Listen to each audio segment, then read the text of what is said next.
Happy Sunday, fellow wine lovers. It's Stephanie Miskew here, your certified sommelier and author of The Glamorous Gourmet, here with you live on a Sunday at 5 o'clock rather than our usual Friday for weekly wine picks. And I want to thank you all so much. If there is anyone who can join me today, I greatly appreciate it. I just didn't want to let the weekend go without sharing these wines because I've quite enjoyed them, and there is still time to run out and buy them. And oh good, I see some people joining. Awesome, guys, thank you so much. I've risen from the dead and I'm excited to be with you guys today, and thank you for the love. Thanks for that. I greatly appreciate it. It might just be me and you, and that's okay. But honestly, I'm just so glad to be feeling better. I don't know that I really had food poisoning to that extent before. Man, I'm telling you, it's not something. Oh, and for those of you who asked, just so you know, it's nothing I made. I suspect it was a pre-made salad from a local grocery store. And a pretty upscale one, so it was a little surprising, but I'm not going to go in any more detail than that. But like I said, I'm just thrilled to be feeling better now, and I'm super happy to be, sharing these wines with you today. And for anyone who feels like popping in, I appreciate it. So, oh, and let's see, Oscar says, you look great with no indication of having been ill. Thank you. There's some makeup going on and stuff, but I appreciate that.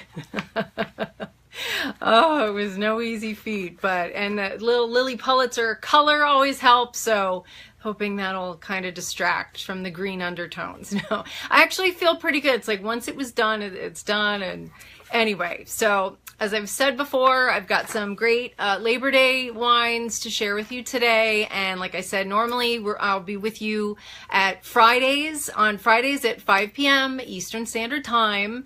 And, but again, this is just an anomaly, but thanks again for joining me. Fran says, hi, girlfriend. Hi, lady. How are you? I hope you guys are having a great weekend. And if anyone wants to share what's in their glass at this point in time, of course, I'd love to hear about it. So in any event, let's see. Yeah, I just hope everyone's having a great weekend so far. And I'll just jump right in. I'm sure people don't have a ton of time on a holiday weekend, or you have other plans. So again, I appreciate you being here with me. So quick about the format today. Obviously, I'm going to talk a little bit about our theme, introduce our 4 wines. I taste through the 4 wines with you. If anyone has the wines, I listed them, and I will in the future continue listing them on my Facebook page a few days before the event, so you can go out and buy them, and so you can taste along, or you can just watch and ask questions, and that's fine. But feel free to ask questions whenever you want. That's what makes it fun, I think. I like to keep it about 30 minutes, 45 minutes, but I'm happy to be here as long as you guys want to chat. I love chatting with you all, so that's always fun. Also, if you are watching this after the fact and you're not watching it live with us, feel free to leave comments and ask questions just as if you were watching it live. Okay, because I still monitor these for weeks afterwards, and I'd be happy to answer your questions or respond to your comments at any point. So just keep that in mind when you're watching. Oscar says, yeah, thumbs up, giving the list beforehand. Oscar, you're absolutely right. A bunch of people were asking me about that. So, and I might even have some more exciting news next week, but fingers crossed, we'll see about where you can get the wines and all that. So I'll keep you posted. And also, I have to mention, on the right hand of the screen, there should be a button that says sign up to be notified when I am live. I think the few of you who are watching now have already done that, and so that's fine. But if you haven't done that and you'd like to get notified in the future of when we go live, just go ahead and hit that button, and it'll send you a little notification no matter where you are on Facebook. So, all right, we'll take a minute and let me just pull up the live video so I can better monitor your comments and stuff like that. Let me see. There we go. Awesome. Oh, like I said, just thrilled to be feeling better. Woo, man. All right, so like I said, we've got our long Labor Day weekend going, and again, I hope you're having a great one. But whenever I'm picking wines for, you know, a long weekend, it's more of a marathon than a sprint, and I know you've heard me say that before. But there's a few criteria that I always kind of keep in mind when I'm picking wines. First is that the wines are easy to find. And the wines I'm featuring today are wines you could pretty much walk in your grocery store and find, or find at your local wine store. They're not these obscure wines you're going to have to order off the internet to have in time for the holiday weekend. So when you're buying your groceries, you'll most likely be able to find these wines. So also they are budget friendly. All of them, I think they're all $20 and under, so easy peasy. You're not worrying about Cousin Bobby pouring your Opus One in a solo cup, and you're just like opening up bottles and letting people enjoy, and you're not worried about breaking the bank on wines. Also, these are all crowd pleasers. This is not the time to break out your obscure wines from the Jura region of France or such. These are crowd pleasing wines that are, you know, guaranteed to please a variety of palates. So that's another criteria when you've got, you know, you usually have a crowd around and you're just pouring wine. And so all of these are just delicious. And also they are theme appropriate. It's just the hostess in me. I like a wine with a theme. So because we have this awesome American holiday, all of our wines have a little bit of an American theme. So what can I say? I'm a geek that way, and that's just how I like to roll. So I hope you enjoy our choices. And I think if anyone wants to comment, what have you been, if you're not even drinking something now, what have you been drinking over the weekend that you like? Anything in particular so far? If so, just let me know in the comment section below.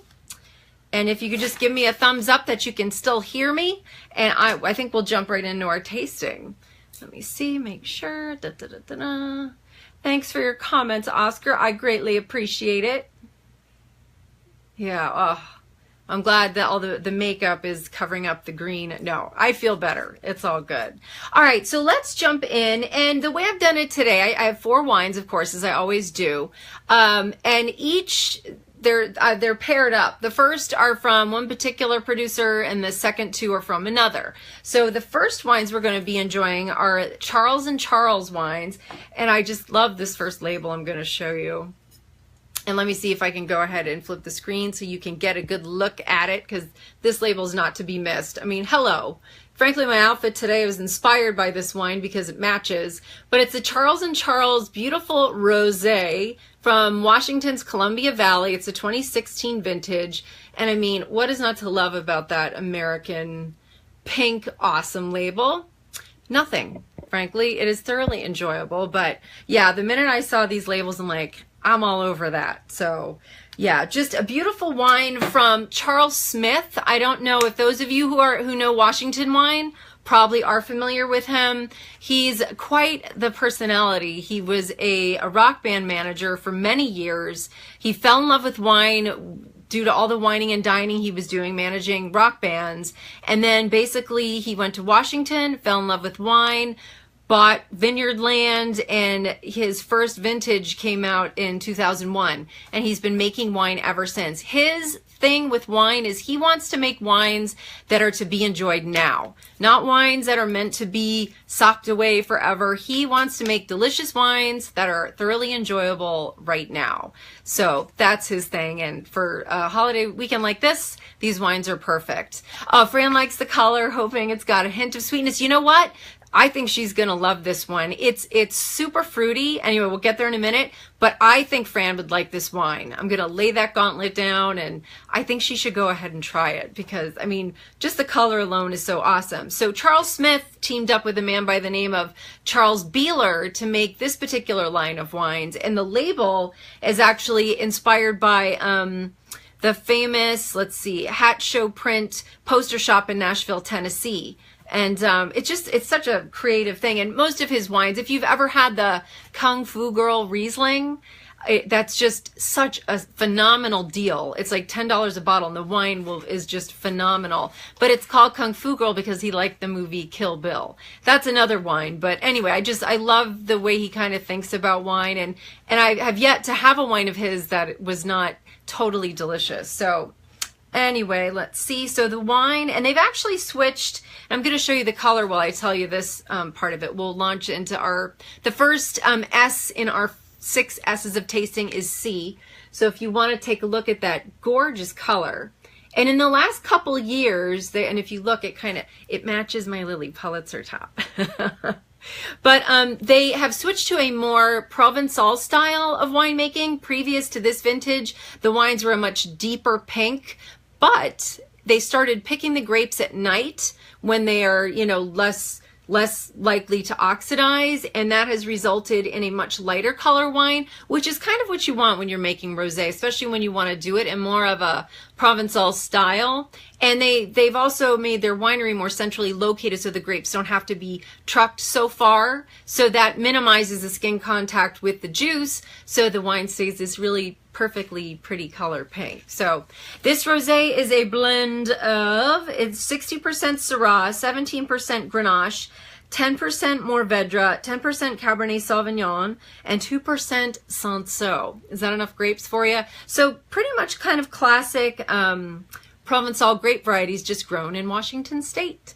So, all right, that's our C part of it. And again, beautiful pink, just as we would want a fresh, young rosé to look. Again, 2016 vintage, $12 a bottle, my friends. And it's a screw cap, which, you know, I love my screw caps, especially for fun summer drinking. And this one definitely fits the bill. So let's see. So we're going to swirl. The next 2 S's that I pair up are swirl and sniff. So I'm going to swirl and then jump right into that glass.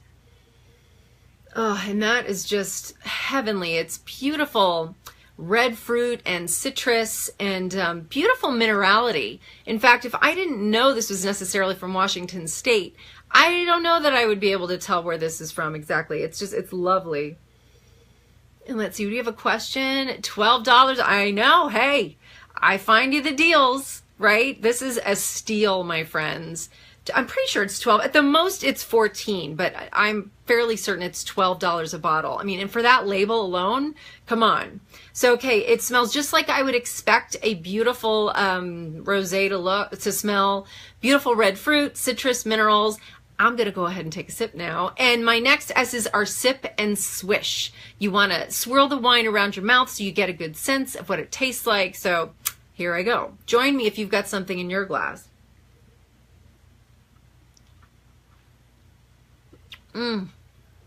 Oh my. Yeah, I might have been sipping on this a little bit today. But that is just delicious. You've got strawberry, raspberry, grapefruit, nice acid, that little hint of lavender that I swear it's in some rosés. I think it's when they come from those Rhone grape or those Provençal grape varieties. I mean, that is just delicious. And again, perfect for sipping on its own.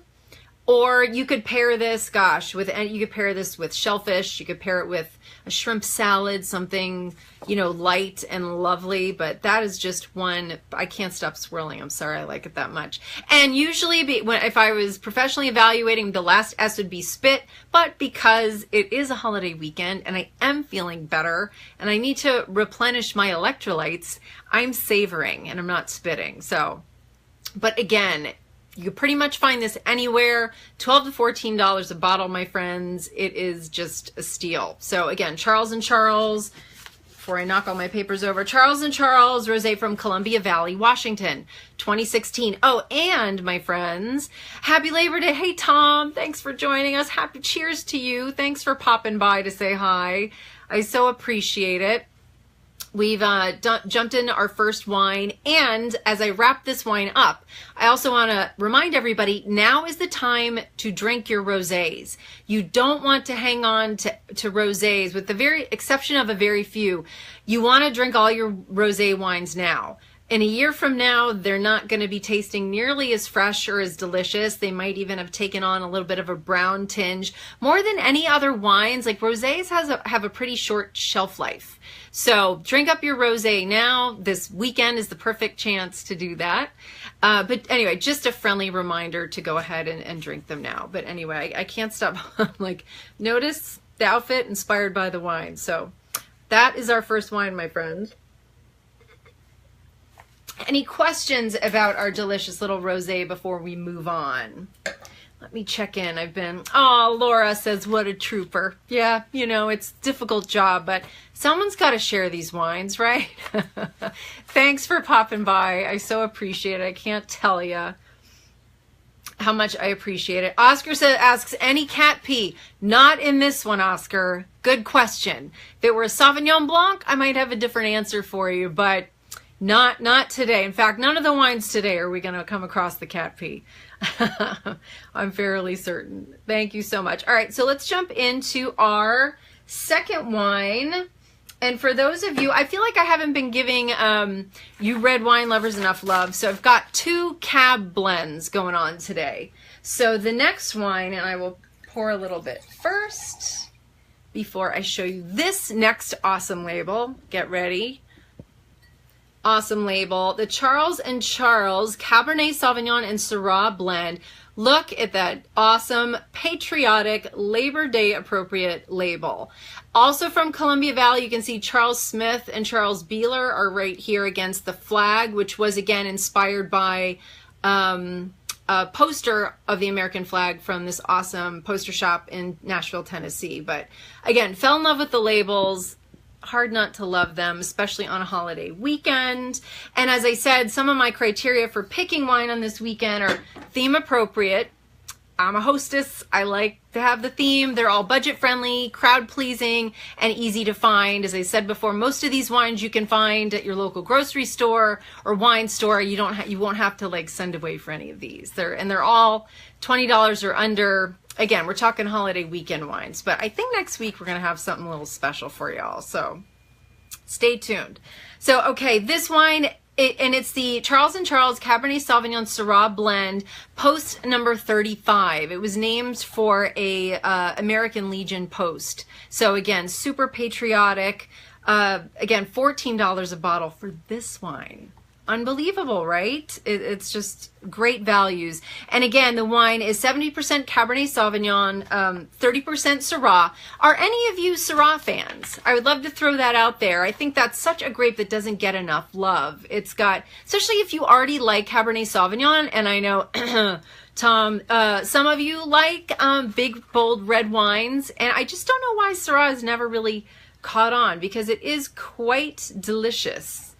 But anyway, if you are a Syrah fan, you know, let me know in the comments section, because that can help me to pick wines for you all in the future. So let's go ahead and jump into our S's. And first, as you know, is C. And you can see this beautiful wine is a dense purple, opaque purple, as you would expect, being a blend of Cabernet Sauvignon and Syrah, 2 super thick skinned grape varieties that are never going to produce a wine you're going to be able to read through. Yeah, that is opaque, my friends. You're not reading through that one. But again, it looks fresh and youthful, as we would expect, since it's the 2015 vintage. Yeah, 2015. And it looks just like we would expect. So we're going to go ahead and swirl and sniff. Oh gosh, that smells good. That is juicy black fruit. It makes my mouth water just smelling it. Delicious. Juicy black fruit, a little bit of earth, and a little hint of pepper. Black pepper, that is so characteristic of Syrah. Generally, if you're ever trying to guess a wine and you get that really peppery thing going on, that might be a hint that there's Syrah going on there. Oh, that's delicious. So next, I'm going to swirl, sip, and swish. And I will probably have purple teeth as soon as I do that. So let's see. Ooh, yeah, that's a good one. Are they purple yet? Not yet. Soon, though. I get the worst purple teeth thing going on. It's not good. I think that's part of the reason why I mostly stick with sparkling wines and white wines. I don't do the purple teeth thing well. Actually, that's a question for you guys. Do any of you have a good solution for getting rid of the red wine stains after a night of drinking, or yeah, after teeth stains after a night of drinking red wine? I've tried everything and I can't really come up with anything great. So if any of you know, I'd appreciate you sharing. So short of like going and brushing my teeth, yeah, I haven't really found anything that works. So gosh, on the palate, let's see, that is just beautiful. That is juicy black fruit. You've got plum and blackberry and it's definitely super fruit forward. Also has a little hint of tobacco and earthiness going on. Not a whole ton of tannin, so it's pretty approachable for those of you who just like really plush, fruity wines that are, again, this is meant to be drank now. Charles Smith loves to produce those wines that you don't have to lay down. They're just ready to go now. Swish with baking soda and water, Tom says. I will give that a try.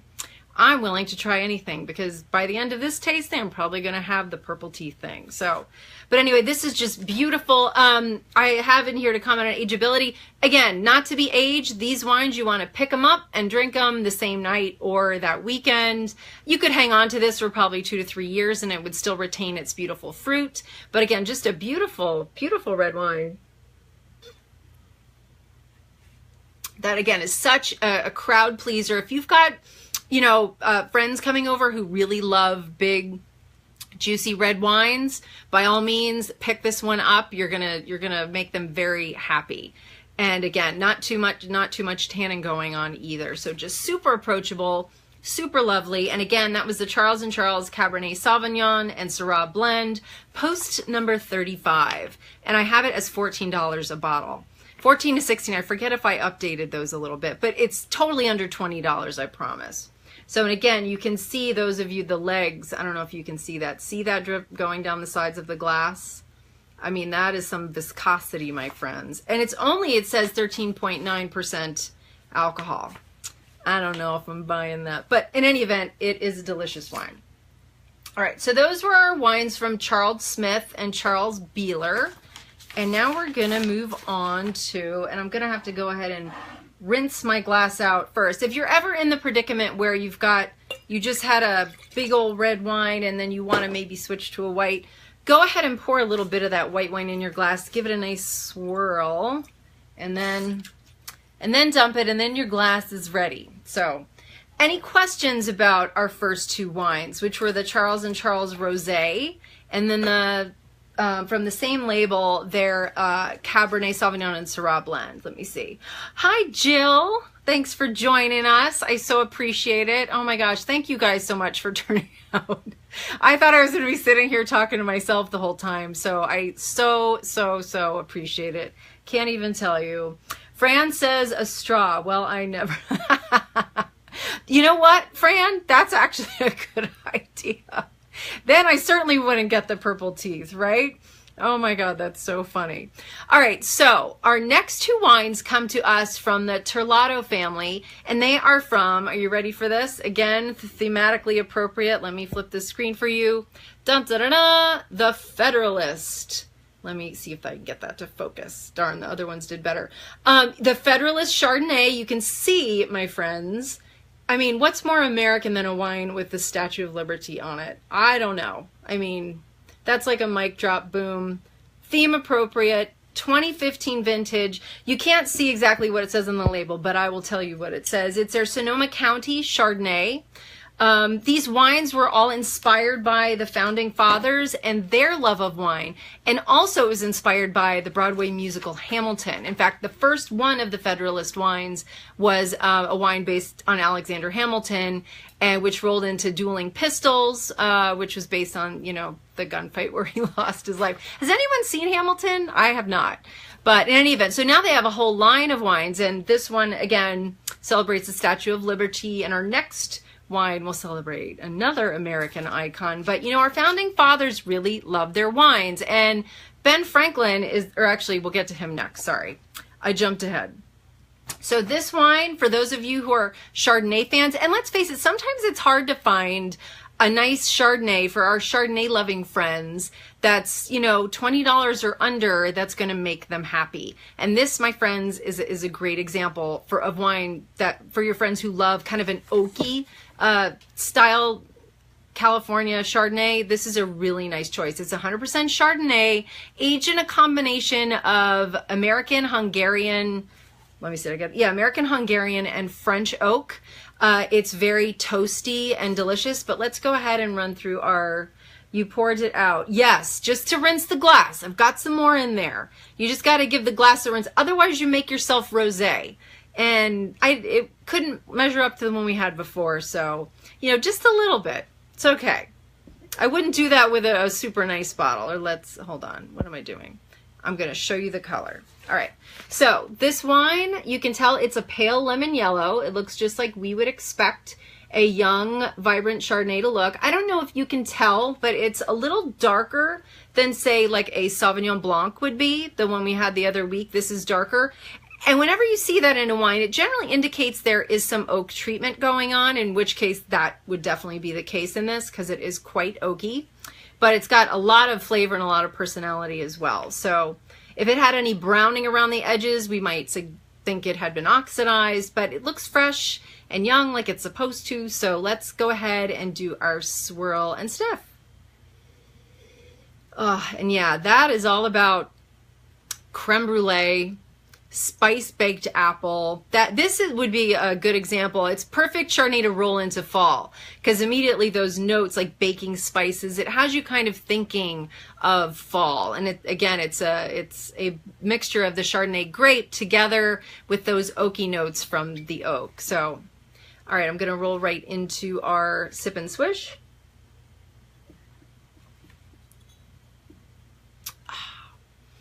Yes, and that, it coats your palate. It's super flavorful.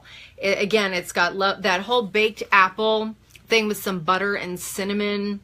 The burnt sugar on the top of the creme brulee, which is my favorite part. I don't know about you. Do you guys like a creme brulee? If you like a creme brulee and kind of a baked spice apple thing, you're going to love this Chard. Again, it's on the oaky side, but it's got a lot of flavor and a lot of personality, and it is a perfect bottle to pick up for our friends who, again, like those oaky style California Chards. Oh, how much? Tom asks. $20 a bottle. And actually, I think at some of our wine stores locally, it's on sale, and I think it's closer to 17. So again, it's a pretty, again, nice wine for those people who like this style of Chard. So let me see, any other questions I haven't checked in. Okay, but yeah, it's a nice choice. And how patriotic. What other Chardonnay is this patriotic? Come on. But again, a lovely choice from the Federalist. And for those of you out there who like Chards, and again, this kind of helps me to pick wines for us to enjoy in the future, do you prefer a more oaky style of Chardonnay or a more unoaked style of Chard? And unoaked Chardonnays they're closer in character to maybe a Sauvignon Blanc. They're more like bright, crisp green apple than they are spiced baked apple. But if you have a preference, I would love to know about it. Okay, so go ahead and tell me in the comment section below. But again, a lovely choice. Easy to find at under $20 a bottle, my friends. Okay, and our next and final wine. So actually, I'm just going to check in if someone's joining us for the first time right now. Let's see, we started off with our Charles & Charles Rosé from Columbia Valley, Washington, that has a beautiful pink flag label that's just fabulous for the Labor Day weekend. Then we had the Charles & Charles Cabernet Sauvignon and Syrah blend that also had a flag-inspired label. We just did the Federalist Sonoma County Chardonnay that was oaky and delicious for those people who like that style of Chard, under $20 a bottle. And now we are going to roll into our Federalist Cabernet Sauvignon. And let's see. Any questions? Let's see. Oh, Oscar says he's an ABC wine drinker. Yes, I'm familiar with that term. It's funny. It's either you kind of love Chardonnay or you're an ABC, you're anything but Chardonnay. It's funny, and I think there's more and more styles of Chard that are unoaked that are coming about. I love an unoaked Chardonnay, frankly. That is a favorite. It's perfect for summer because it's so crisp and refreshing. It's you know, it should be drank more, especially down here in Florida, or it's pretty hot out there in California right now, right, Oscar? So in any event, it's definitely something to explore. Unfortunately, Chardonnay got the bad rap of, being kind of always big, always oaky, but that isn't always the case these days. But there are still our friends who love those wines, so a little something for everybody, right? Right. All right. Any questions? Have you personally visited any of these vineyards? No. I have not, actually. I'm dying to visit Washington, the wine regions in Washington. I've never been. The Columbia Valley is the biggest AVA in Washington state. Has anyone watching ever visited Washington? I would love to know. And our Federalist wines are they're all from California. So, and the two we have today are from Sonoma County. And then this one is from Lodi, which there's a lot more. And do you see who's on that label, my friends? All right, there we go. It's the Federalist Cabernet Sauvignon from Lodi. And boom, we have Benjamin Franklin, founding father of our fabulous country. And I believe he is the one who is credited with the quote, "Wine is proof that God loves us and wants us to be happy." I mean, come on. How great is that?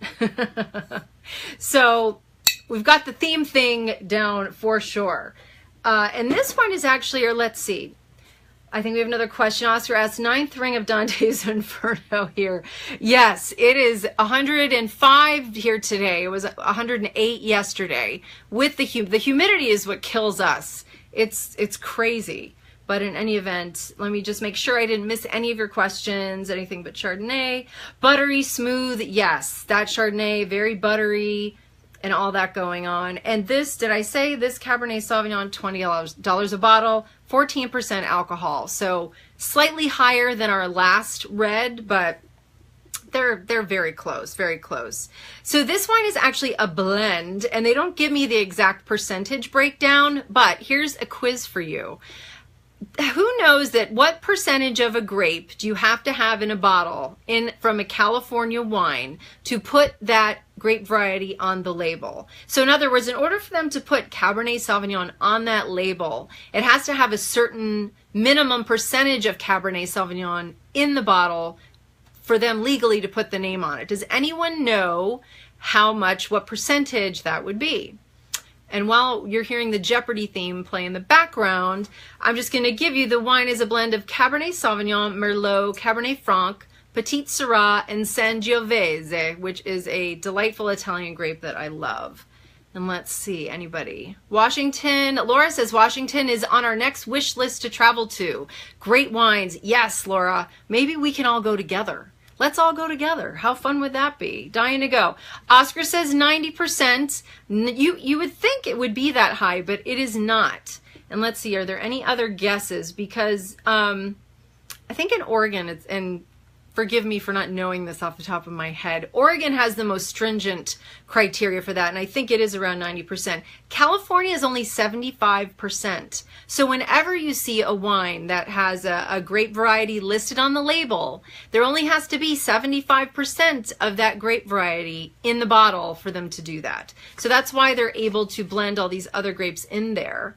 And this one you can really, they've done a nice job of blending them. It's quite delicious, but let's jump in. So yeah, 75%, go figure. And I forgot to mention this earlier, but for those of you who might be watching this broadcast after the fact, when we're not live, please go ahead and comment and leave questions as if you were watching it live, because I'd be happy to answer your question or respond to your comment. I monitor the videos for a few weeks after, so I'd be happy to get back to you on those things. So just go ahead and comment and ask away.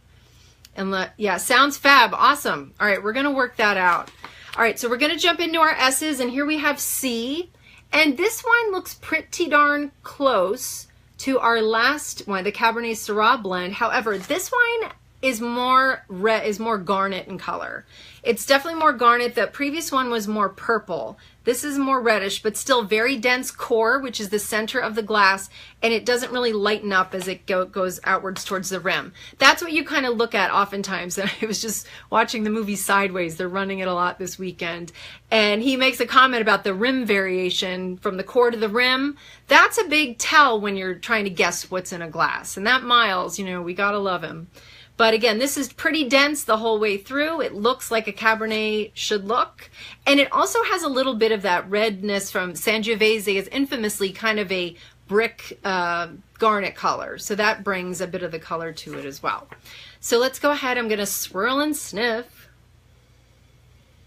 Oh, and that, gosh, that is lovely. Red fruit, definitely red fruit going on. We've got pomegranate. red currant, that Morello. Actually, I think I'm like focused on the Sangiovese thing. Sangiovese is known for having a kind of a tart cherry kind of aromas and flavors to it. I definitely get that as well. But it's, again, beautiful red fruit and some earthiness. And I definitely want to jump in and try it. Let's see, do we have a question? I saw something come up here. Tom says, so if a bottle of California Cab has 75% Cab, what is the usual mystery grape used to make up the difference? Does it have to be revealed on the bottle? And I'm actually glad you brought this up, because this is more so I worry about this with Pinot Noir than I do with Cabernet. They are not required to list it on the label. Oftentimes they will, but quite frequently they won't, especially when it comes to Pinot Noir. And this is why I think a lot of California Pinots are made in the style of Cabernets, where they are not. Pinot Noir, you should be able to read through it. It's a thin-skinned grape. It should be very translucent. But oftentimes, like for instance, our Meiomi Pinot Noir that's out there, it's got white grapes blended in. It's got all kinds of stuff to make it very fruit forward, and it's very dense in color. So no, California is pretty much anything goes as long as you meet that set. I mean, there are certain grapes that tend to go together, but you could put, you know, pretty much anything else you wanted in there. You don't have to reveal it on the label, but most winemakers do because they think people do want to know that. But unlike the old world wine regions like Italy and France that have very strict laws about what grapes can go in the wine, what the percentage is, when they harvest the grapes, where the grapes are grown. They're very strict because California is what we call a new world wine region, and it's still kind of discovering, you know, what grows best where, what blends together best. I mean, we have had about a century of experience, but still, it's kind of the Wild West a little bit in the sense that we don't have many laws about what grapes can go in there. You know, we've got the minimum percentage, we've got, you know, geographical AVAs delineated, but aside from that being a geographical identification, like we have Lodi here, there's no other stipulations as to when the grapes are harvested or what else they can be blended with. So I don't mean to go off on a tangent, but you're right in that. There's, you know, with Cabernet Sauvignon, oftentimes you'll find the Bordeaux varieties, which are Cabernet Franc and Merlot and Petit Verdot and those kinds of things. So those are typical, but, you know, you could find Cabernet and Syrah blended, or Sangiovese and Petit Verdot. It's kind of anything goes, and whatever the winemaker felt like, you know, mixing. So it's very much just up to the stylistic preferences of the winemaker. So in any event, have I tasted this yet? I kind of got off on a tangent, but all right, I'm going to go ahead and give it a sip and a swish because I can't remember where I left off.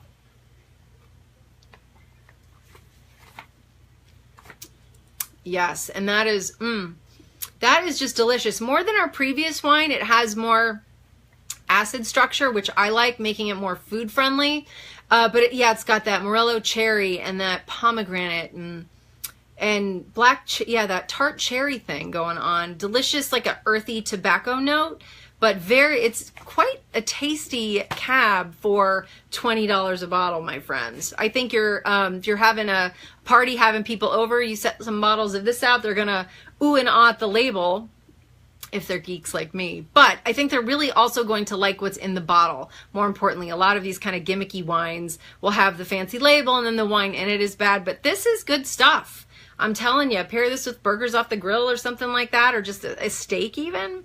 I think you're gonna like it. So Tom says, for the purist, what vineyards seem to be the 100% club, and do we pay for that difference?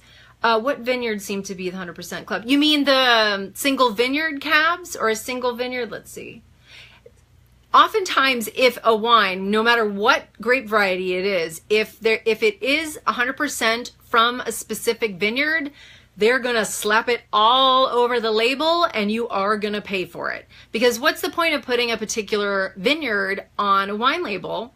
Because the vineyard is known for producing great quality wine. So yes, anything, the more you drill down on the geography of where a wine is from, the more expensive the wine gets. Because you could just do a California Napa Valley, or you could do a California, Napa Valley, Rutherford, and then you could drill down to even the vineyard. But those wines, the more you drill down, the more expensive those wines get. Just because the only reason to put the name of a vineyard on the label is if that vineyard is known for producing amazing fruit. And yes, you're generally always gonna pay for that. So did something, oh yeah, 100% cab. And you know, 100% cab, I mean, it's not totally rare, but yes, if they're, what vineyard seems to be the 100% club?